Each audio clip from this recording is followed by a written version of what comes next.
the teachings.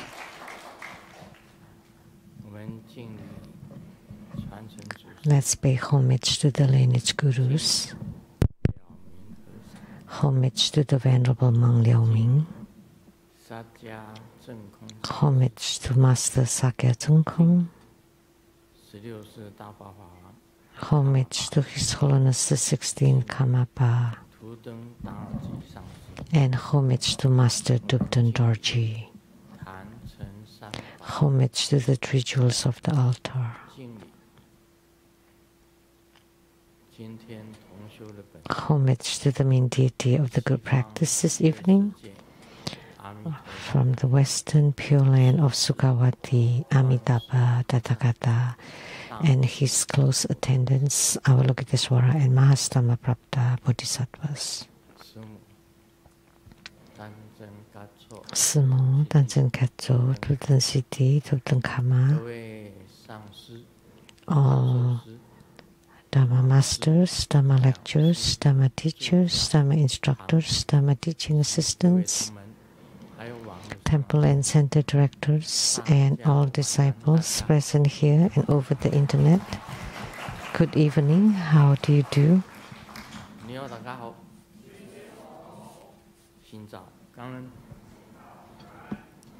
These are greetings in different languages.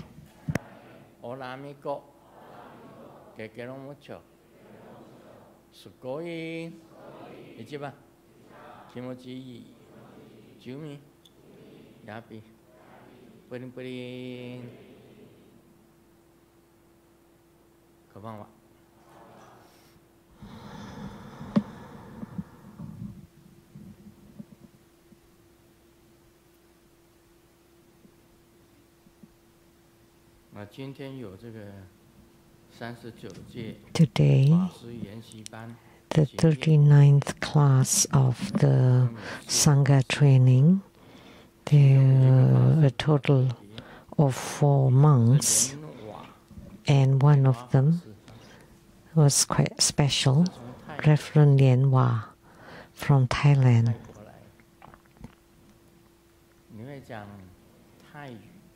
You can speak Taiwanese and Teochew.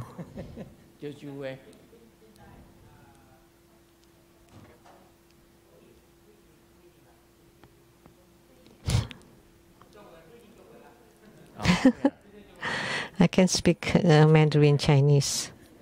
Oh, you're very smart. Because of Grandmaster's blessing, now I can. Every night or after lunch, I got to the cafeteria, and then I would have to listen to him speak Thai, such as Sawadika,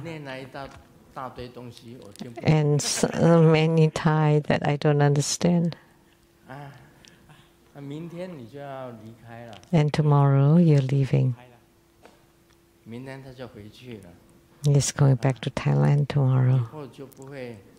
So in the future, we will not hear any more Thai. Because every time I go to dine, I thought I go to Thailand.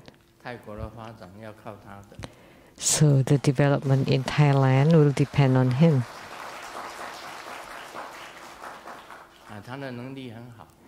He's quite capable, very capable, and he has that power through spiritual cultivation. He has generated a spiritual cultivation power, and he himself had been a monk in Thailand since before, and there were a number of followers. And then in the future, the Thai, Chinese Thai, so our Thai Sangha can develop a huge followers in Thailand in the future. But he himself will study at the Buddhist college in Thailand, because the rules, the Buddhist rules in Thailand has to follow the government's directives. So there were many more rituals and procedures, such as the deliverance of the hungry ghost. So we allow him to apply both Thai procedures as well as true Buddha school procedures, so that we can deliver more people.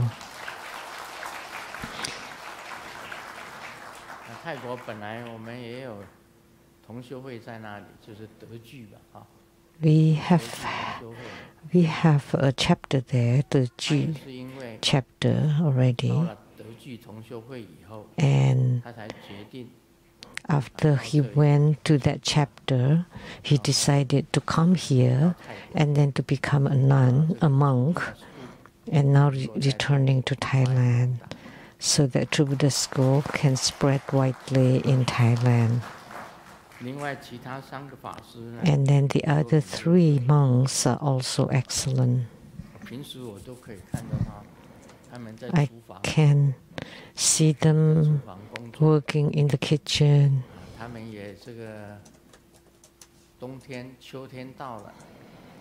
And in autumns, they were sweeping the fallen leaves. They were very diligent to study and to work in the kitchen. So all 3 of them are also exceptional.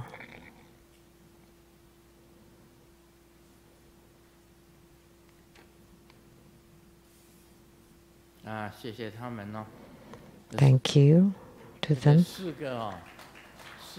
These 3 monks, they're all the male Sangha members, monastics.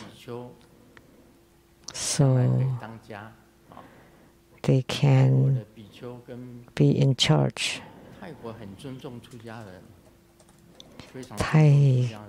Thai truly respect monks and non-monks mostly. When we went to Thailand, when we board the plane, they always allow the monastics to board the plane first. And at any temple, there would be a reserved space for the monastics. So the monastics in Thai has privileges. Even on the public transport, so they always give you seats, give their seats to the monastics. So in Thailand, the Thais highly respect the monastics.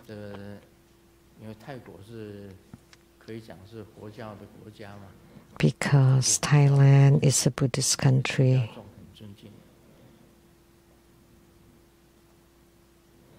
So they highly respect monastics.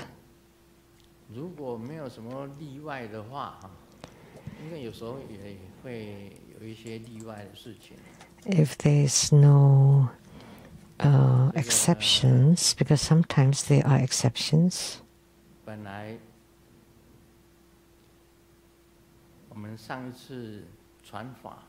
The last time we transmitted the Drasilamu, right? And Drasilamu told me for the ceremony in March, it will be Drasilamu again.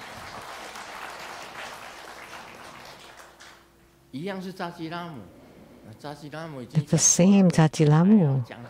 Then I have transmitted it, so what is there left? And then Tajilamu told me, there is a special Dharma practice to get rich quick. So you should tell the Dharma practices to get rich quick. If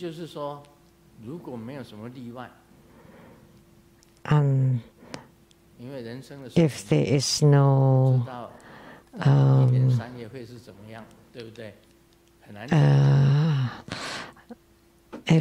unless something happen, because we never know what will happen in March 2026. It's hard to say, especially 2026. In 2025, they asked me, how is the world, the prediction for the world? And I just said one word, chaos. Chaos. And true enough, it is quite chaotic in 2025. And then for 2026, the prospect is even worse, even worse. What they said was quite right. So what will happen in March next year, I can't say. But if everything goes smoothly according to plan, then we will transmit Tajilamu, the secret Dharma practice to get rich quick.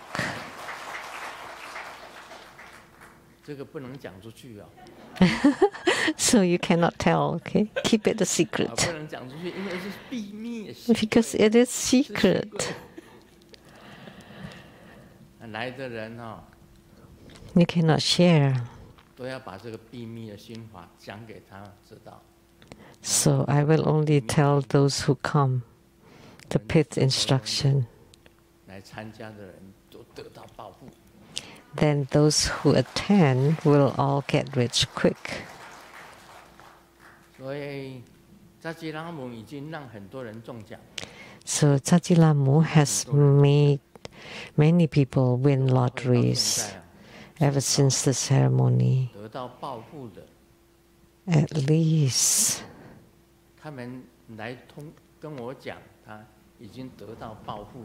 those who have told me that they got rich, about 10. Yeah. And those who advertise on the newspaper to thank their Master Lu to make me get rich on the newspaper.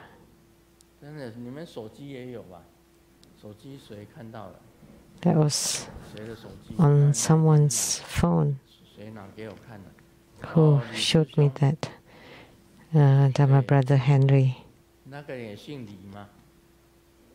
And that person is also with the family name Li.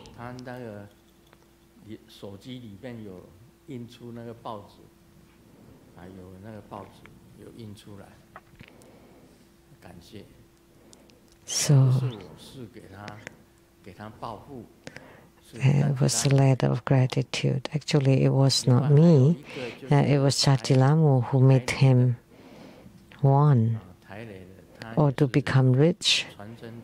Also someone from Taiwan Temple who sent a fax to the True Buddha Foundation,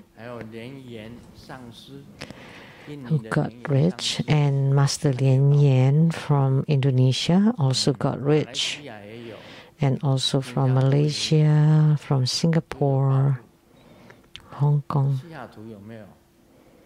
Anyone from Seattle?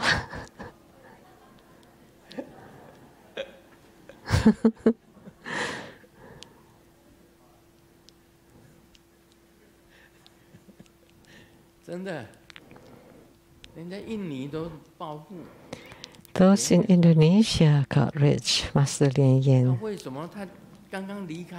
He just left after the ceremony, and then he came again. How come you're here again? And he said, I got rich.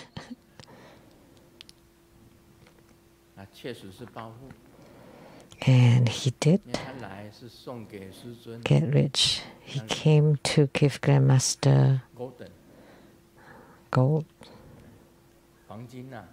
a piece of gold.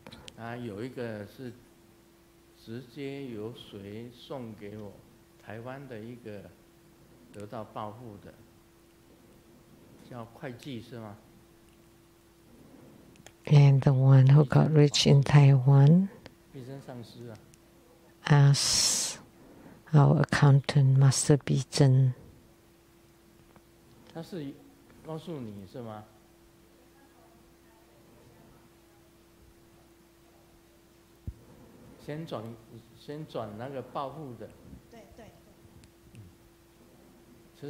Yes, they transferred. A disciple at the Taiwan Lizang Temple got rich, and he asked Reverend Lien Jiang to tell Master Bi Zhen to give me the offering first. To thank Grandmaster to let them get rich.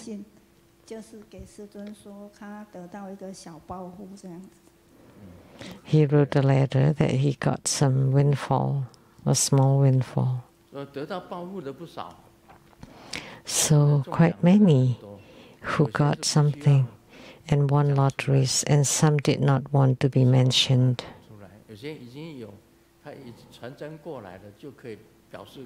But some who sent fax, and like Lien Yuan Master who came,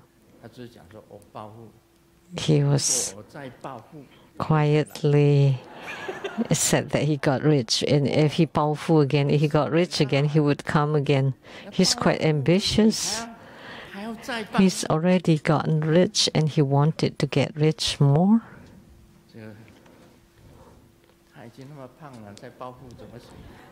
He's already very heavy.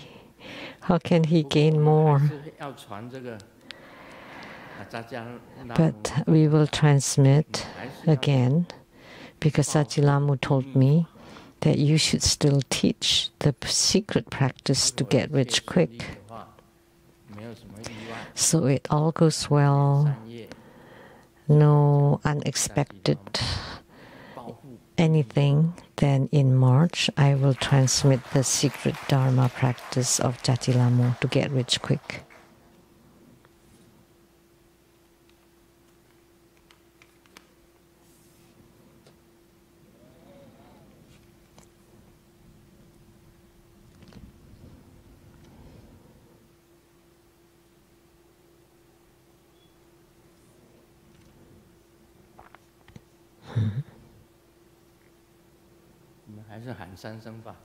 Okay, let's shout it then.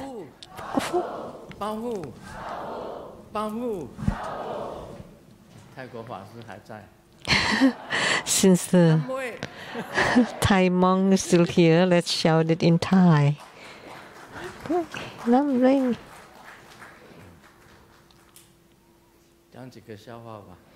Let me share a few jokes first. When I was little, afraid of the daybreak, because when I opened my eyes, I would have to go to school. When I grow up, I am even scared of daybreak because I have to go to work.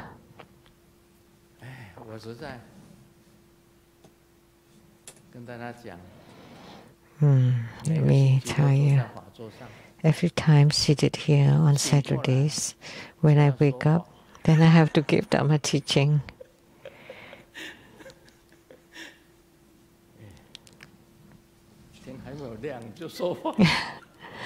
Before daybreak even, I have to give Dharma teaching.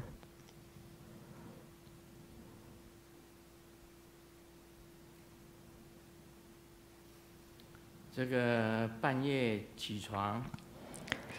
I got up in the middle of the night to go to the bathroom and very tired.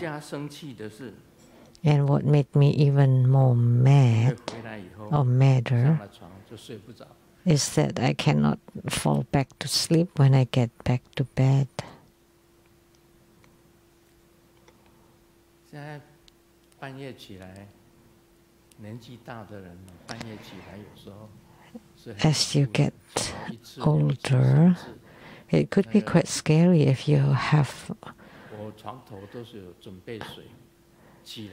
have to get up several times, once, twice, 3 times, and I would place some water next to my bed. Good thing I only woke up once last night. Generally, about once or twice. At most twice. That's still quite good. Some people have to get up many times, especially as they get older.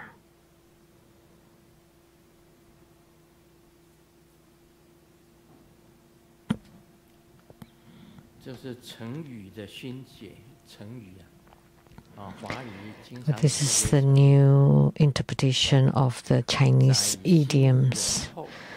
Oh, this is only meaningful in Chinese.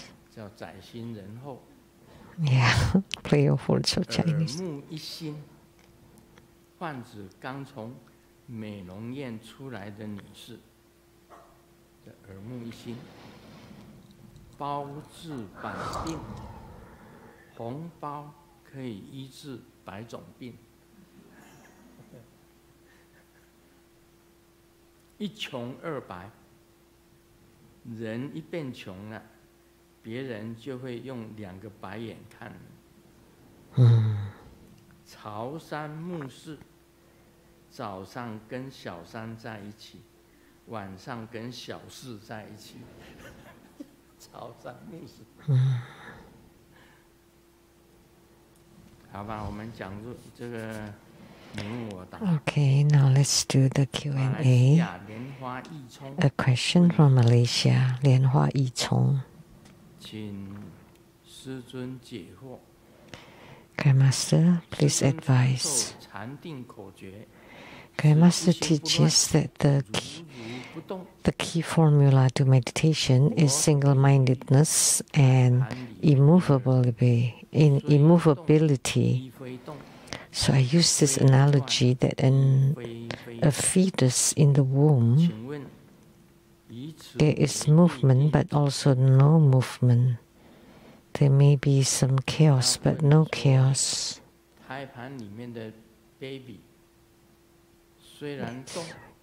Can I use this as a method to enter meditation?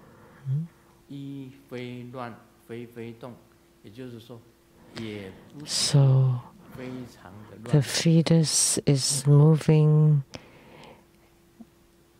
as they like, but also not moving. And the second question, before I was born, who was I? After I was born, who am I? There is the saying, this is similar to the fetus in the womb. Born is unborn and also birth. So birth is non-birth and also birth. Is this right? To describe single-mindedness and immovability. I have talked about this. There are many key instructions to meditation. It's also mentioned in the Surangama Sutra. It will be mentioned in the future.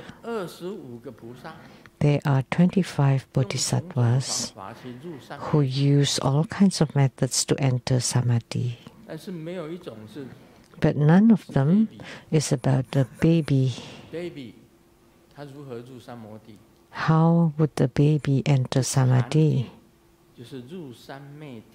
So meditation is entering samadhi. One-pointedness. And what is one-pointedness is about the thoughts. When you focus your thoughts on one thing and without any distraction or chaos or disorder, if you are able to focus your thoughts on one thing, there are many methods. In the future, it will be mentioned in the Surangama Sutra. And then you will hear what is entering samadhi, and that is single-pointedness. Not about a fetus that is moving or not moving, or a fetus that is disorderly but also not disorderly. This analogy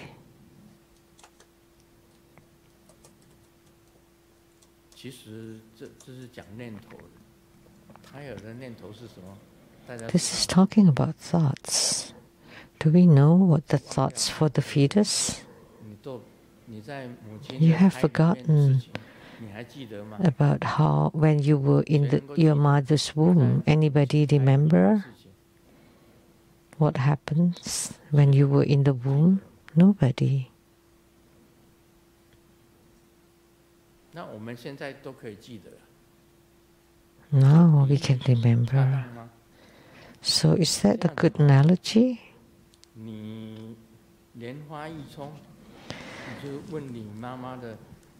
So, Lotus Yichong, why don't you ask anybody that is pregnant? Just ask the fetus, the baby, are you in meditation?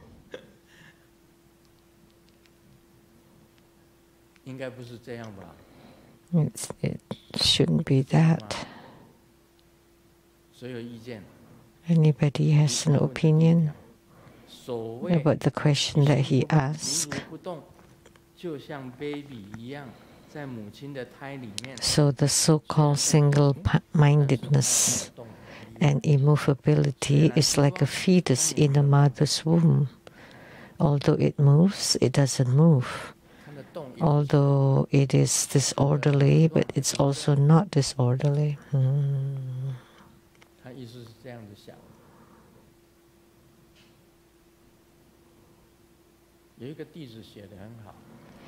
There's a disciple who wrote it very well. The so-called single-mindedness does not refer to having no thoughts whatsoever, but not being attached to the thoughts. So when they come, let them come. When they go, let them go. You're not attached to those thoughts.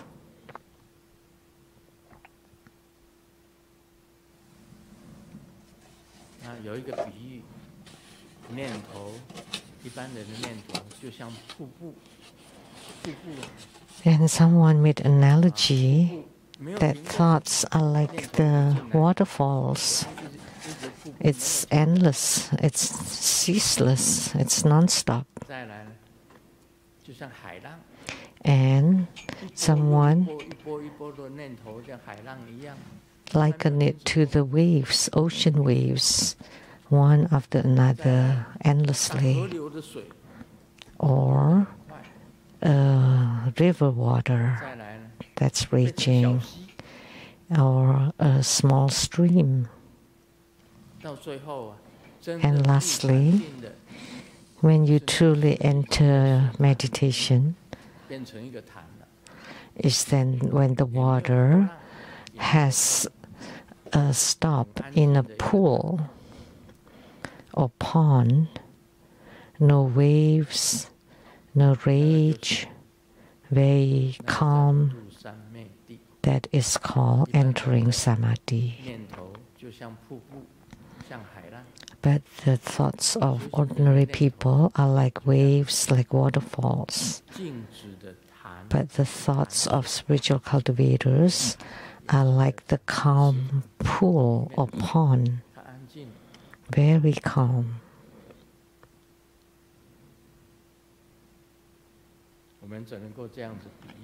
That's all the analogy we can use. What is single-mindedness and immovability? It's just like water in a pond without wind or waves. It's not increasing, it's not decreasing, just very calm and quiet. And there are many more key formulas to meditation.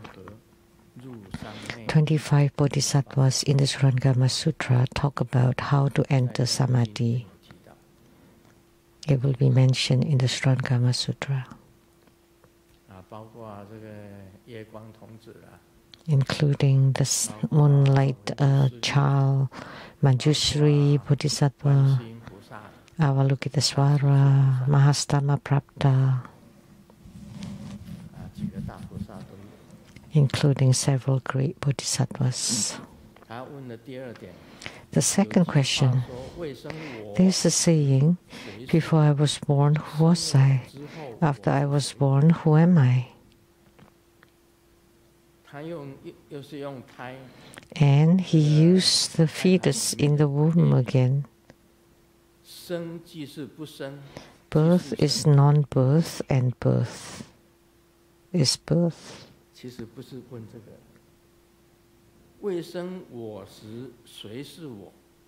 Before I was born, who was I? Before I was born, who was I? Where was I? This is a Zen koan. Before I was born, where was I? This is a Zen saying. After I was born, who am I? I am here now, but who am I really?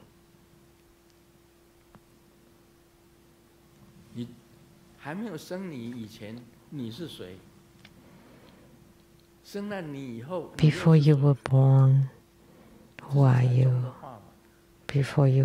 After you're born, who are you? That's a Zen saying, right? This Lianhua Yichong said the fetus in the womb, birth is non-birth and birth is birth.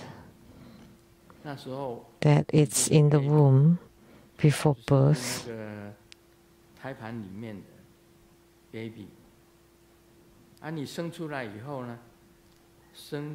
It's a fetus. So although it's a non-birth, it's the same as birth. Is that right?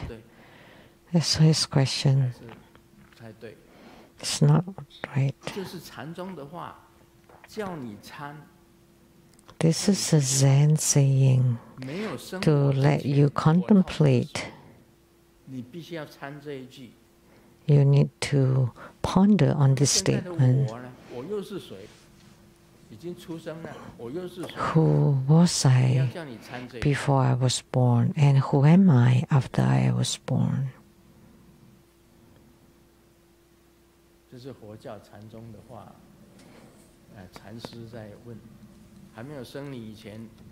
The Zen masters like to ask this question. Who were you before you were born? And now, who are you? To let you contemplate and find the answers before you can gain enlightenment. It's not about the fetus in the womb that does not know who he is, who it is. Or even after birth, it's not related to that.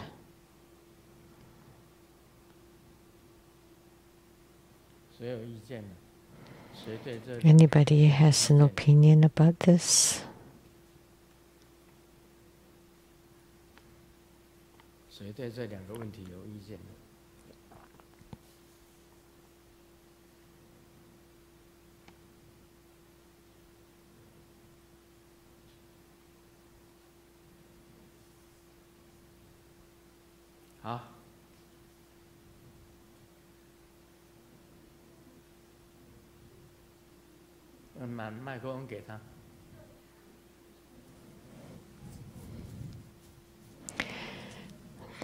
Give her a microphone.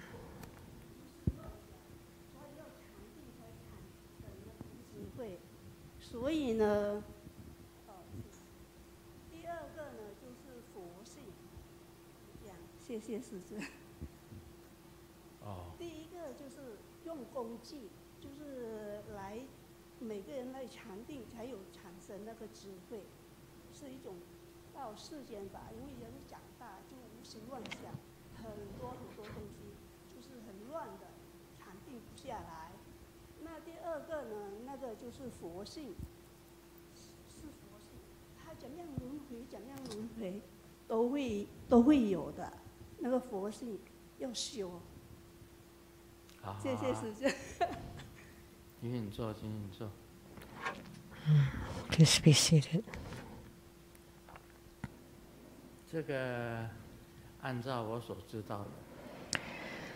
According to what I know, this word I or me, Sakyamuni Buddha said, when he was born, he spoke, I am the only one in heavens and on earth. And this I did not refer to Sakyamuni Buddha.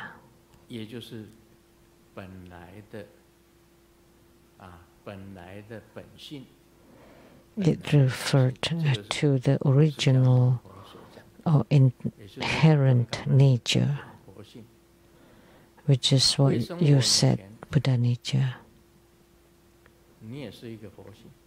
Before you were born, you were Buddha nature. And after you were born, you're still a Buddha nature. Because in the Tathagata it's spoken that all phenomena in the world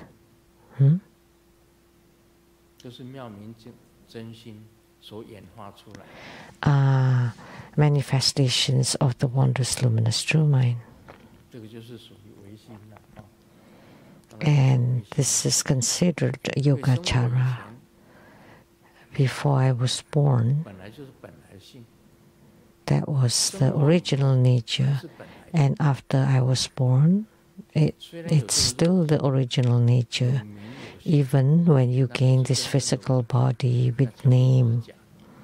But that's not the true self. That's all fake and false. So the original nature. So before I was born, I was Buddha nature. After I was born, I am still Buddha nature. Because this aggregate of the four elements are all false and fake. Nothing real about it. The house will deteriorate, the car will deteriorate.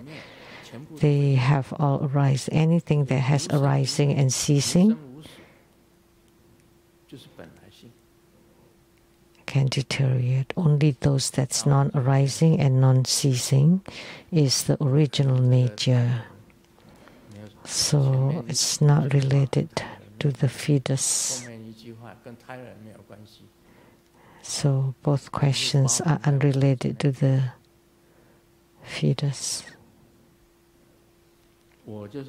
And they are all encompassed in quote-unquote I. And this I refers to the original nature.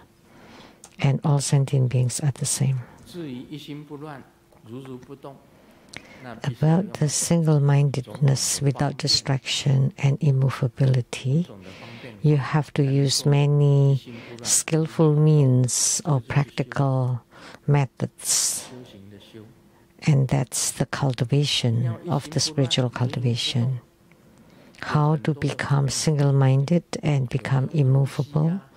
There are many methods, some through breathing practice, some by chanting the Buddha's name, some by visualization, sometimes by forming mudras.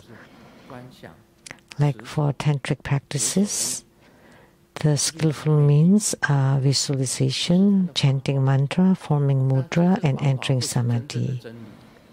These are all methods, and they are not the ultimate truth. They are merely methods to enter into the ultimate truth, and they are called the skillful means or convenient practices. And the 25 bodhisattvas have their own skillful means to become single-minded and immovable. And it will be mentioned in the Surangama Sutra. So 25 bodhisattvas use skillful means to reach single-mindedness and immovability. It is unrelated to the fetus in the womb. Is the fetus in meditation? Nobody knows. We all forgotten when you were in your mother's womb. Were you meditating then?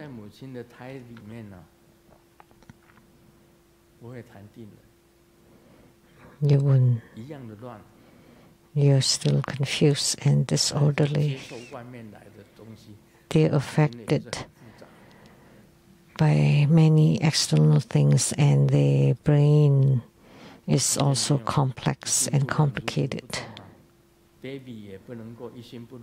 So even babies are not single-minded and immovable, because if you drink something hot, the fetus would also feel hot. And then when you eat ice, then the fetus would be so cold. So they cannot be undistractedly single-minded.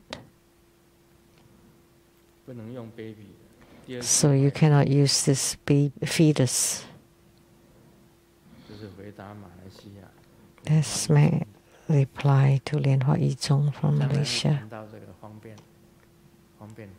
And then in the future I will talk about the skillful means. Actually, those are all skillful means or methods to enter samadhi.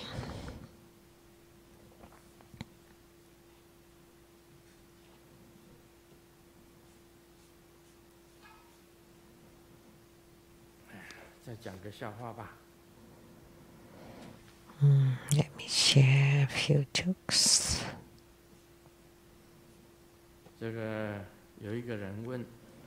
Someone asked the Great Master, Great Master, is there cause and effect in this world? Yes. Yes, this is also play of words in Chinese. Because caffeine comes from the coffee fruit. So, of course, there's cause and effect.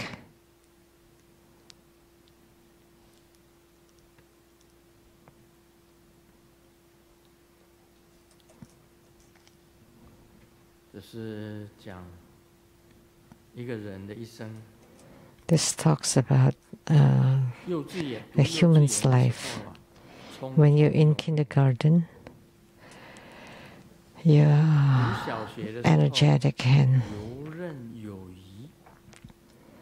in elementary school, you just follow your wishes, and in high school, you're rushing, and in college, you're crawling and rolling, and in university, you're lying while with wide open eyes. And at work, what are you crying? And then you reach middle age and you reach nothing. And finally, Finally, you think that it's okay to be a failure as long as we're still alive. So, human life, everything is empty. There's nothing.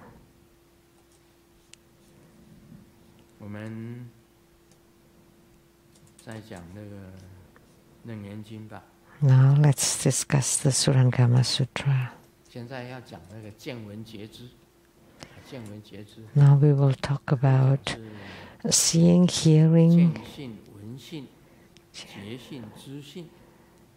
and knowing and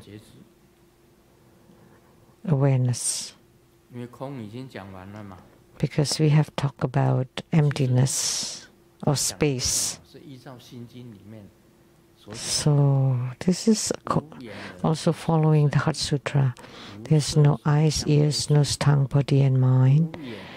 No sight, smells, sound, taste, touch and mental objects. So this is no realm of seeing, which is what we will talk about. And then tomorrow we will talk about there's no realm of the consciousness. So what we will talk about is about the faculty of seeing, hearing, and knowing, and aware, perceiving. Sakyamuni Buddha said, Ananda, so the perceiving did not exist. So it exists because of form and emptiness. So when you see the material world, when you see emptiness, then the faculty of seeing exists. For example, you're now in Jetavana Grove or Anantapindika. In the morning, it is bright. In the evening, it is dim. When you see the sun rises, then it's bright. And at night, it becomes dark. And at midnight, the bright moon brings light, while the dark moon brings darkness. So if the moon is bright, you can still see some light. When there is no moon, then it will be completely dark.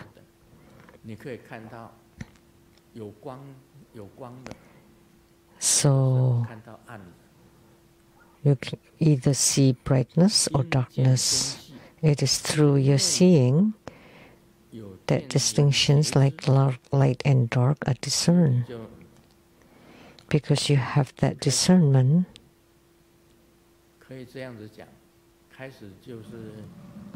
then you start to differentiate or discriminate.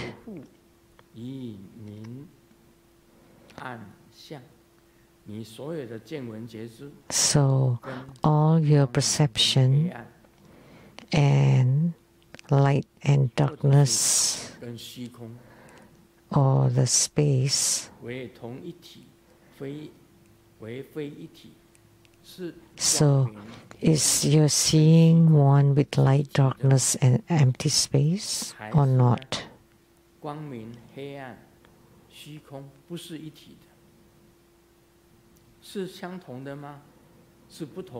they the same or not the same? Are they different or not different?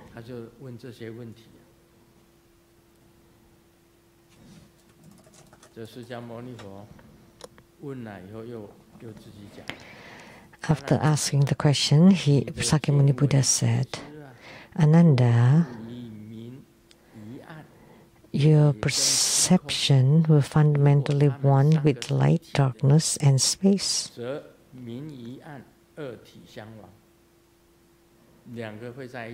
Then when light and darkness exclude each other,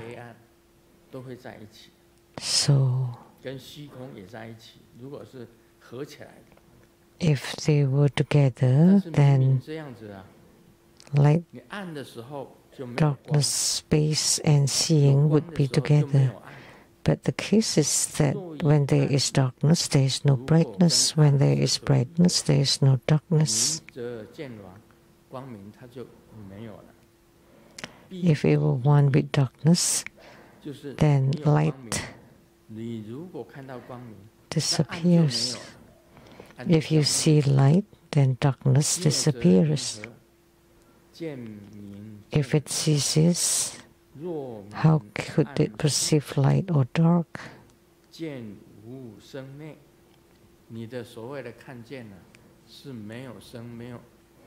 So all that you see does not arise nor cease. How can it be one with them?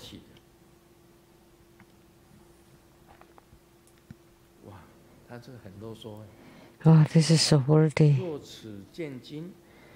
If the essence of seeing was separate from light, darkness, and space, then apart from this, what form would the seeing have? Without light, darkness, or emptiness, the nature of seeing would be like tortoise hair or rabbit horns, utterly non-existent.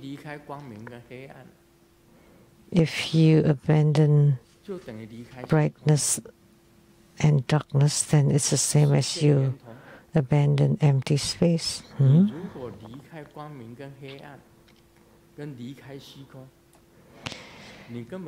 If you're apart from brightness, darkness, and empty space, then you have no seeing or any perception. So you cannot be apart from brightness, darkness, or empty space, because that would be like tortoise hair or rabbit horns, which means nothing existent. Therefore, the brightness, darkness, and space are three distinct things, and they are not aggregates. They are not combined.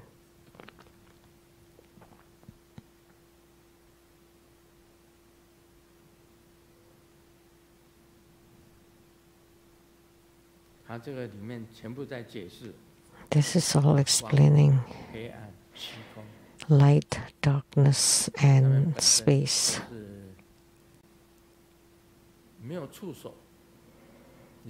They all have no basis. So light, how long is? Let me not read this and just explain it. How long is brightness? Where is the light? There's no location. They don't abide anywhere. And no form. Is it round? Is it long? Is it wide? Is it narrow?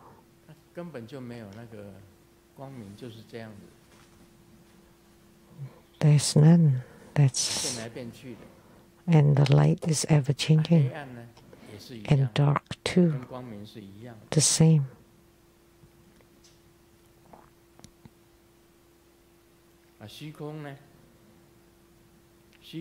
And the empty space is empty space.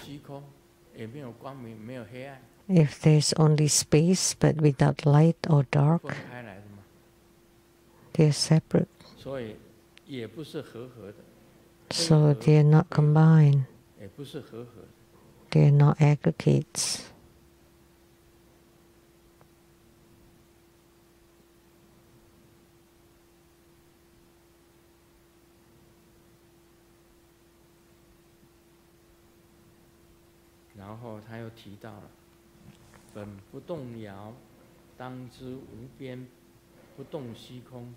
They are fundamentally unmoving.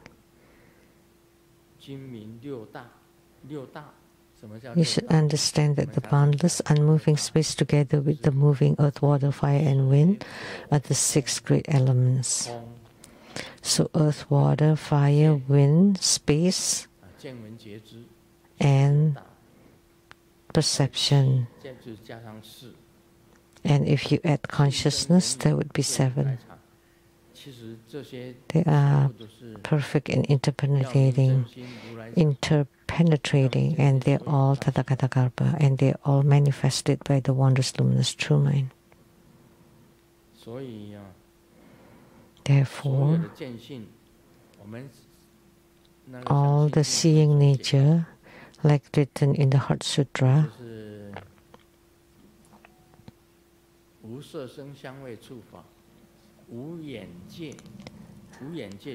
no sight, sounds, smells, tastes, touch, and mental objects, and there's no realm of the eyes, and there are no realms of the mind. So that means that doesn't exist. Whatever your eyes see are false and fake. Then there's no boundary about it.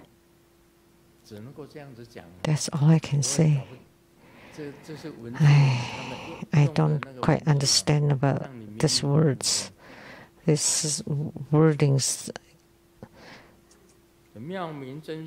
is to make you confused. So the wondrous luminous true mind is perfect and interpenetrating, and they are all regionally Tathagata-kalpa, and fundamentally non-arising and non-ceasing. So Ananda,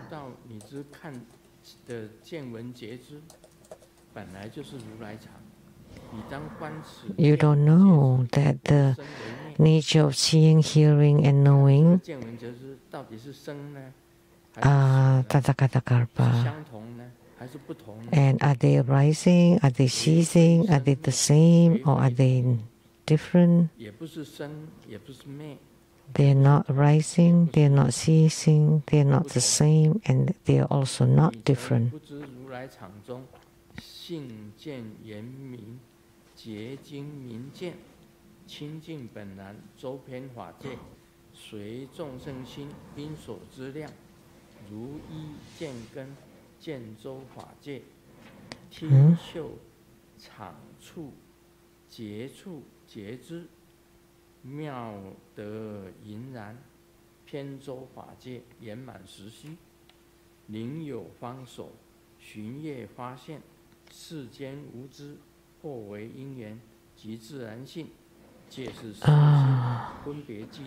I don't know where this is.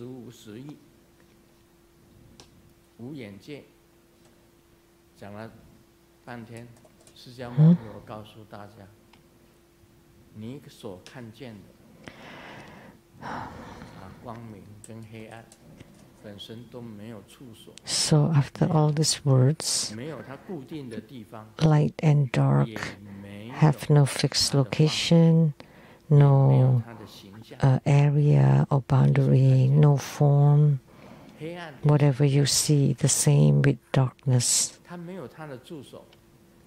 There is no location or area.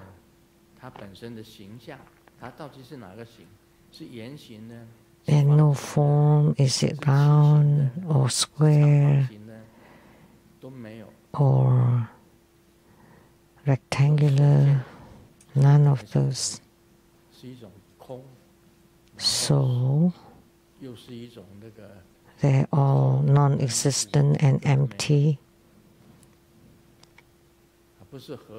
and nothing, and they are neither aggregates nor causes and conditions.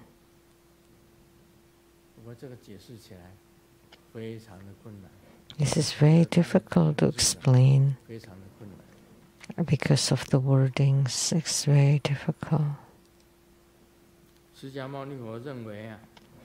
Sakyamuni Buddha thinks,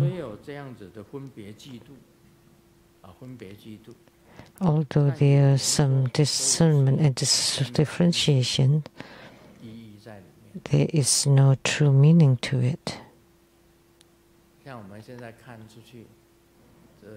Like what we see now, it's all dark at night, and in the daytime there's light.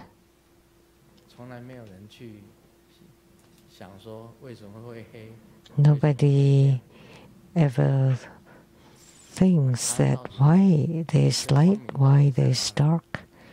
Where is light? Where does light come from? And what form does it take? How big or how small? It's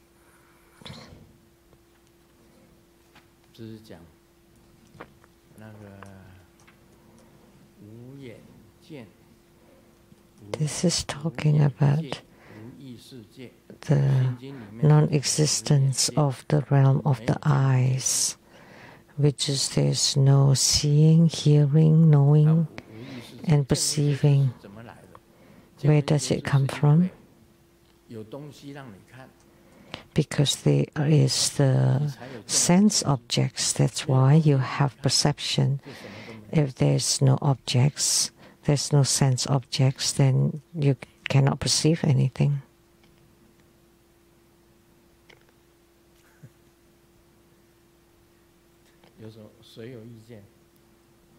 Anybody has some opinion?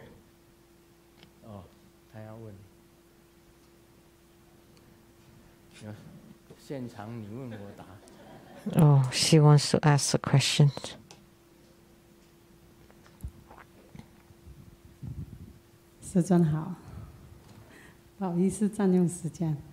I'm sorry, I'm taking your time.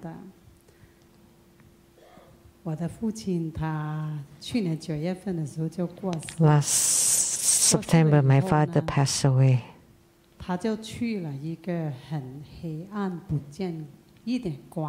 And he went to a place where there's no light whatsoever. It should be after 49 days, he became like a moth to go to my sister for a few days. And my sister said, "Was that our dad?" And then she found someone who can connect with the spirits to have communication. And my dad had come to Seattle to take refuge, but he never did anything. And after inviting him, he told my sister. So after 49 days, he was judged. And he trespassed 33 sins. But he was dispatched to a place where it's complete darkness. And the heaviest one was that he preferred sons to daughters. So he gave all to his sons and grandsons, but not wives and daughters. That was the heaviest, but the rest are lighter sins. And the judge said he would be imprisoned in a place where it's complete darkness. And then he said,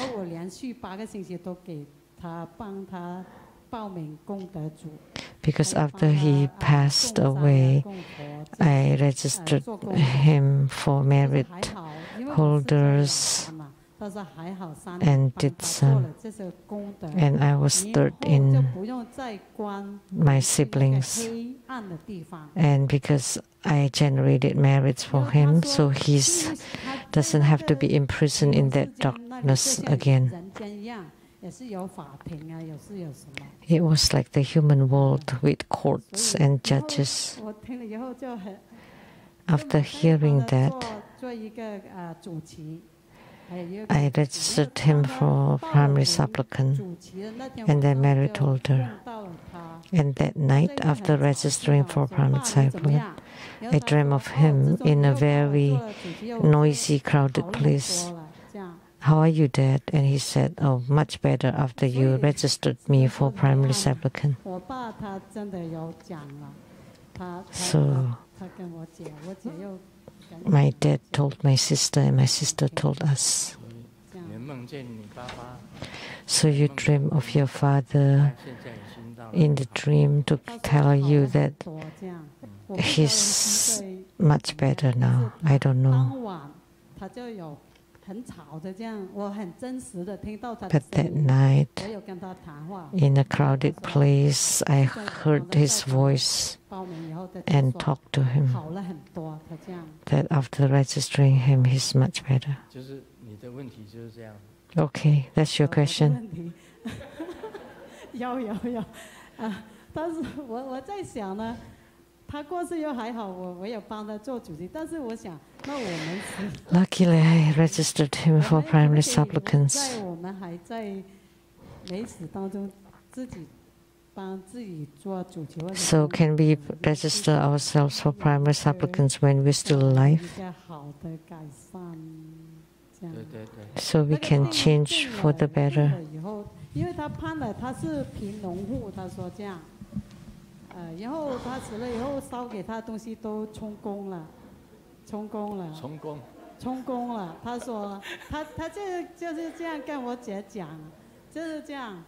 然后他只有他说那个判官说他骨灰下土了以后，我们烧给他的东西还可以归他所有收到。He was burned to ashes and buried, and so he told all those details.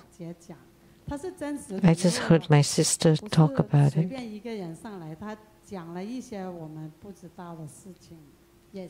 He was not just anybody, but he was a medium that have said some other things. And more? Oh no. I also want to ask,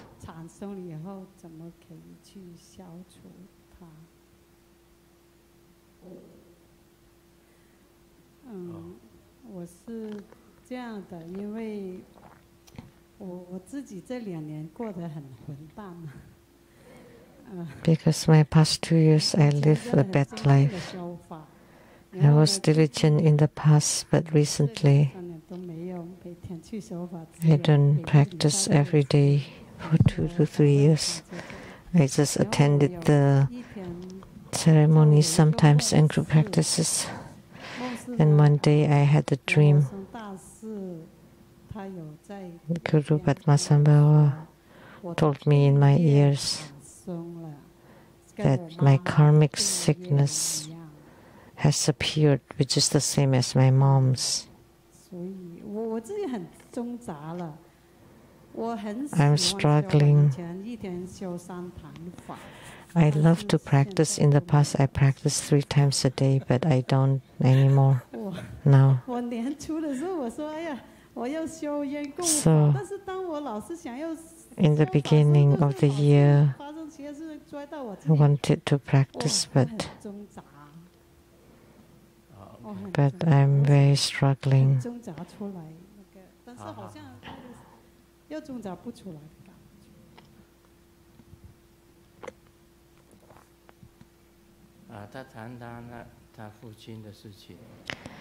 She was talking about her dad. The heaviest crime was preferring sons over daughters. It turned out there's equality in the netherworld too.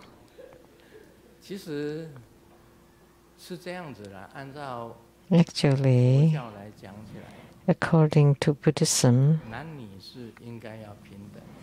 there should be equality between man and woman because all sentient beings are equal. Not just man and woman, but all sentient beings are equal. They all have Buddha nature.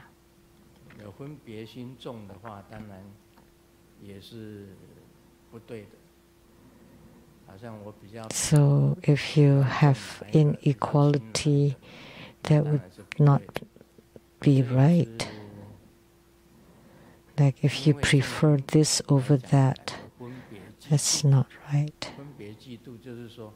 Because sentient beings have discriminations that you would be nice and kind to some people and really like them, and or dislike and treat some others very badly. So from the nature of equality, we should treat all sentient beings equally. But in reality, to be able to apply it completely, it's very difficult. Because people have likes and dislikes. They're all different. That's human nature. And there's a heavy crime according to her. That's the heaviest crime according to her. I've never heard of this. Never thought about that either. It's best to be all equal.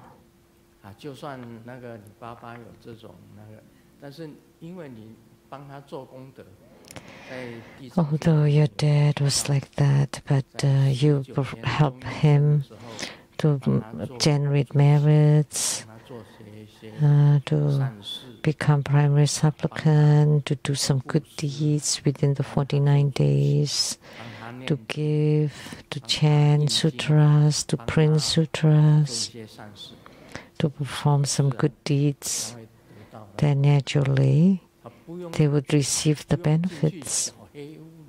They don't have to be kept in a dark room. So now he can be in brightness. That's a good thing. It's also written, when you do good deeds for your father, you actually receive 70% and your father only received 30%, according to the Siddhikarma Sutra.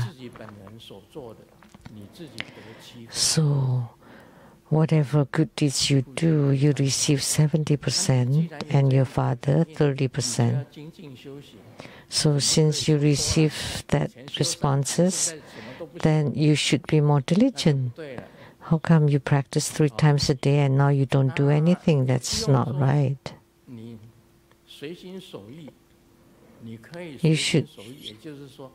You can follow your heart's desire. Say if you're really busy, you can chant the mantra or the Buddha's name. Although you're busy, you do other things. You can just chant the mantra of the Buddha's name. You don't have to practice 3 times. Once or twice are okay. Of course, 3 times is the best. If you can't do 3 times a day, you can do practice once a day. And while working, you can also concentrate in chanting mantra. Like for me, when I drive, I would chant hiking sutra. As soon as I touch the steering wheel, I would chant the hiking sutra. There are Buddhas and Bodhisattvas inside my cars, all the cars. Inside the Rolls Royce, there's Kuan Yin Avalokitesvara Bodhisattva in it. Inside the Bentley,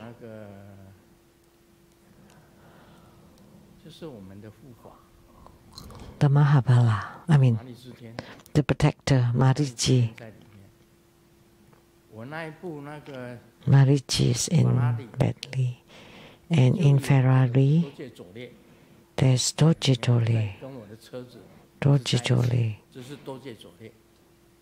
inside together with the car, the wrathful emanation of Guru Padmasambhava.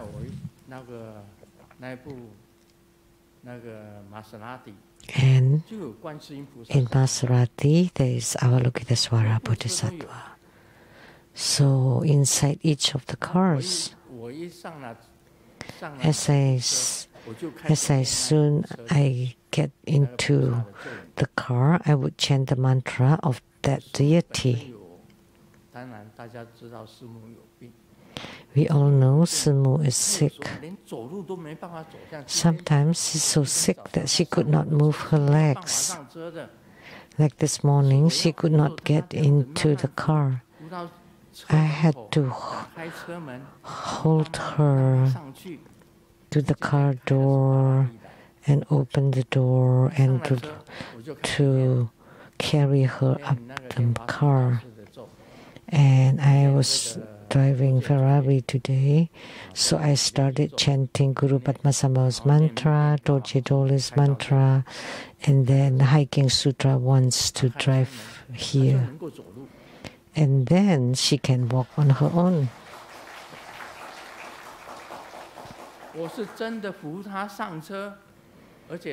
I really held her up the car.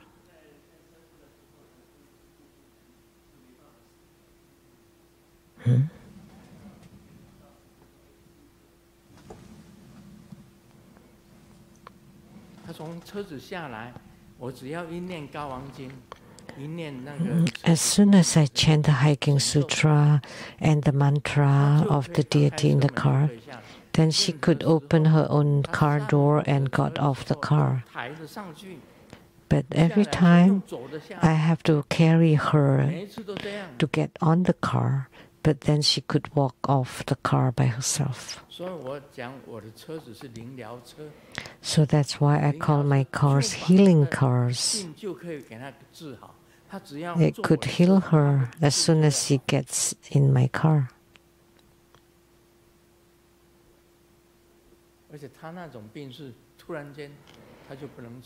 Because her illness can occur suddenly,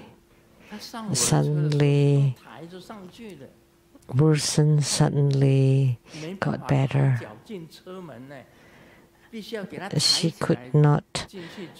She could not lift her legs, so I had to carry her into the seat and put on the seat belt and close the door before I open my driver's door. And then I would chant Hiking Sutra and the mantra of the deity.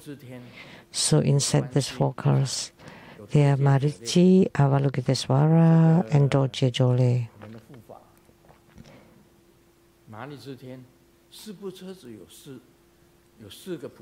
So 4 Bodhisattvas inside the cars.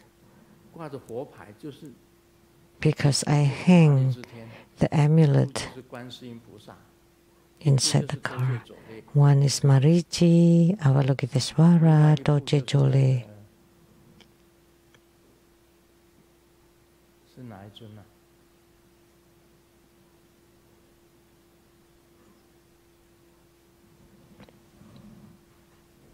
And let me think about it. This is an elderly. Avalokitesvara in the Maserati, residing there.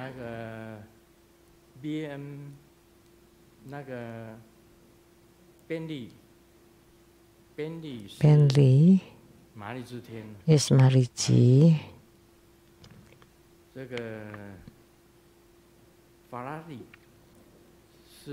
Ferrari, there's Dorje Dole, Guru Padmasambhava's emanation, and no, not Ferrari, Rolls Royce.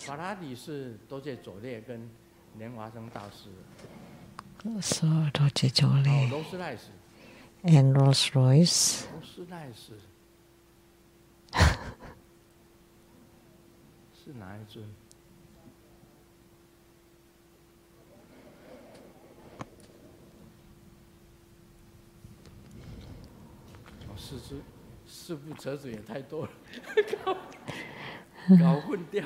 Too many. I have to look again.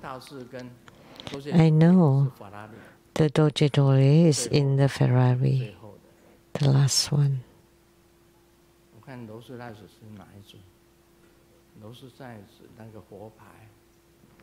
Let me see the Buddha's image in Rolls Royce.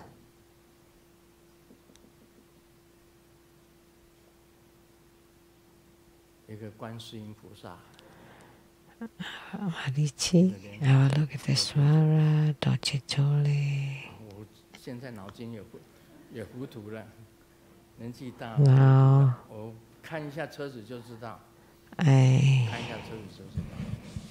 I have to take a look, then I would know.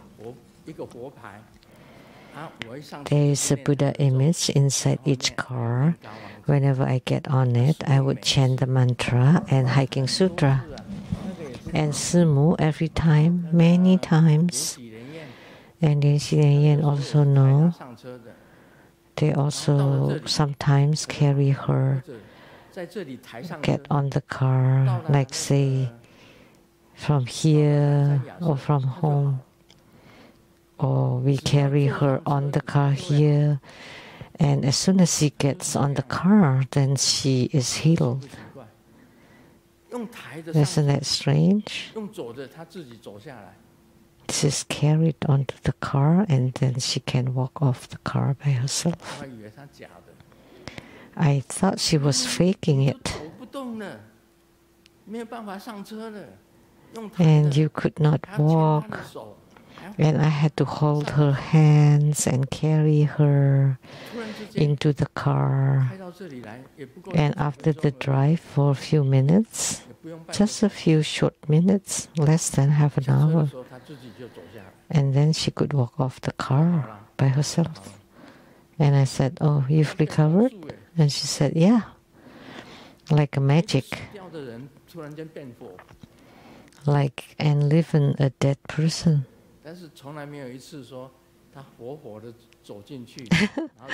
But it never happened that she's alive coming in and then dead coming out.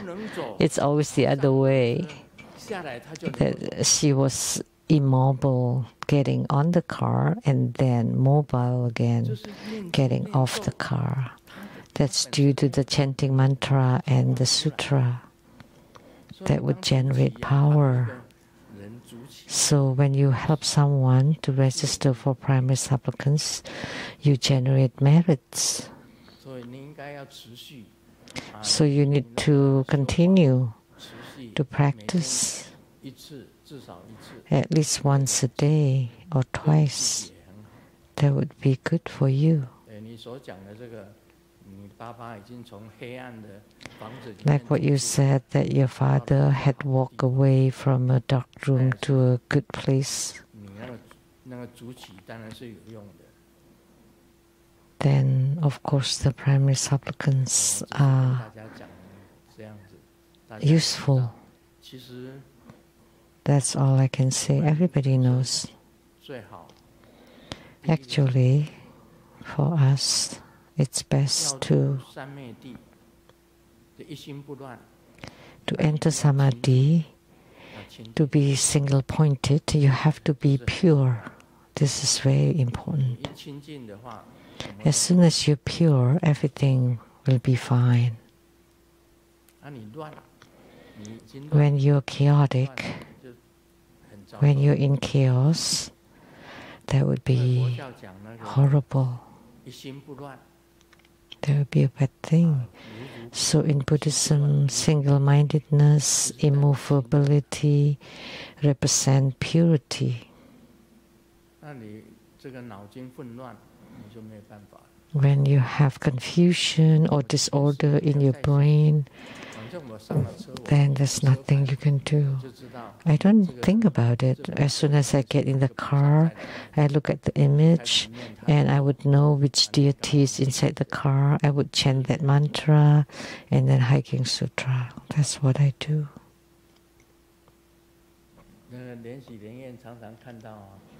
Yan Xi Lian Yan often sees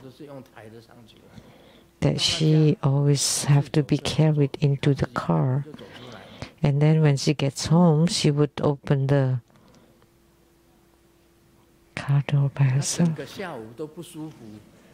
And if she's unwell all afternoon, and then carried onto the car, and then on the ride home for about 10 minutes, she recovers.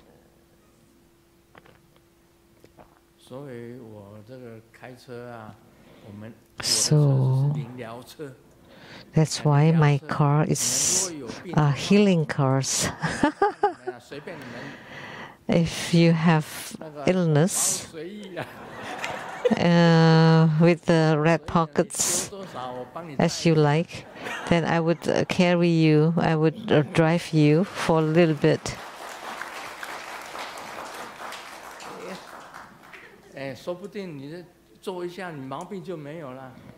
Perhaps after a short ride, then you alleviate your problems. And someone,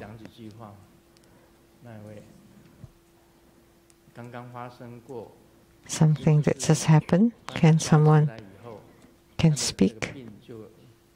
After giving blessing, the illness disappeared and could wake up. Oh, Chandra.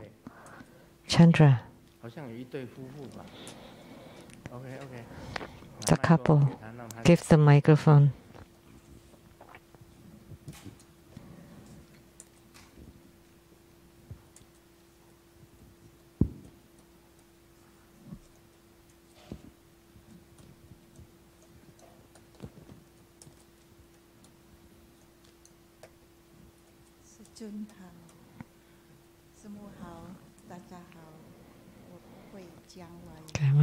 I don't know how to speak Chinese. My name is Yanwa Natalia Sukiharto, and I want to share powerful miracle that happened within the True Buddha School. My niece Angeline, daughter of my older sister Yanwa Noni Sukiharto, suddenly felt critically ill on Sunday, November 9 in Melbourne, Australia. She developed a very bad headache, began vomiting, suffered seizures, and collapsed. She was rushed to the ICU, placed on life support, and remained in coma for 5 days. Doctors found brain inflammation, swelling, and suspected a tumor. They warned our family that her condition was extremely grave. On November 13, 5 days after she fell into coma, my wife Natalie and I came to the Seattle temple to pray for her. We made offerings to Golden Mother, and during the Grandmaster Lu's empowerment, we presented Angeline's photo, Living Buddha Lianseng Grandmaster Lu blessed it repeatedly, and we feel immediate sense of reassurance. Just 1 hour after we returned home, we received shocking news. Angeline's condition had stabilized. Within hours, she woke up. Her recovery progressed rapidly. By November 17, she was eating normally. And on November 18, she was discharged from hospital exactly 5 days after Grandmaster blessing.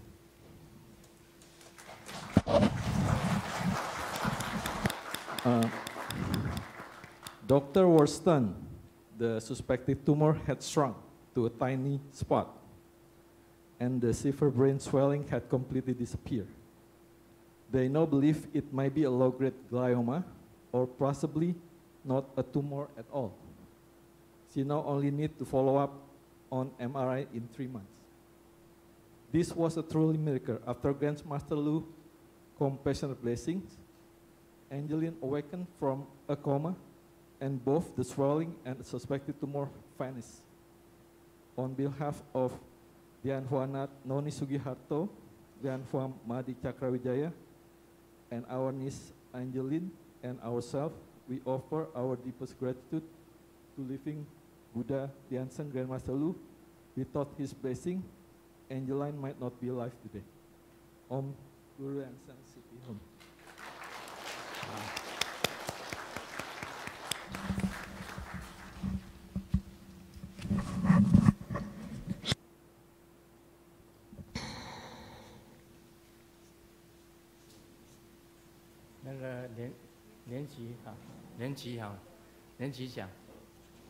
Master Lin Chi. This story is already on the TBSN website or Facebook. About 2 weeks ago, it's on the Facebook.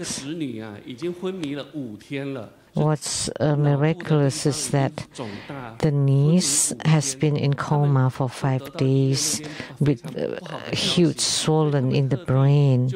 That was really bad news. They don't come on the weekdays, and I noticed them come on the weekday because usually they only come on the weekends. And then they lit incense, make offerings, burning the joss papers, and then they lined up for the molding blessings by Grandmaster, and then told Grandmaster that she's been in coma for 5 days, and Grandmaster bless. And as if Grandmaster is telling him that, don't worry. And then when they got home, in less than an hour, so her sister, which is the mother of the niece, told them that the niece has woken up and improved really quickly. So that's the most miraculous part, that just within 1 hour, she woke up. And then she started to eat hamburger after a couple days. And in less than 5 days, from the time she was blessed, she left the hospital. And now she's back to school. And then the swell, the tumor in the brain has also disappeared. The details is on the website. So most of those are the miracles performed by the Buddhas and Bodhisattvas. But as for me, every time Simu rides in my healing cars, she recovers. And then not if she's not getting into the car. That's how it was. And every time.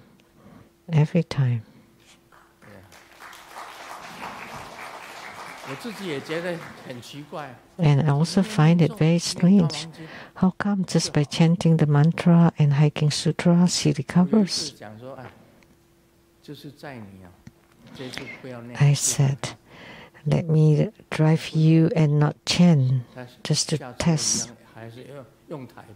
And so she still has to be carried when she gets off the car that day.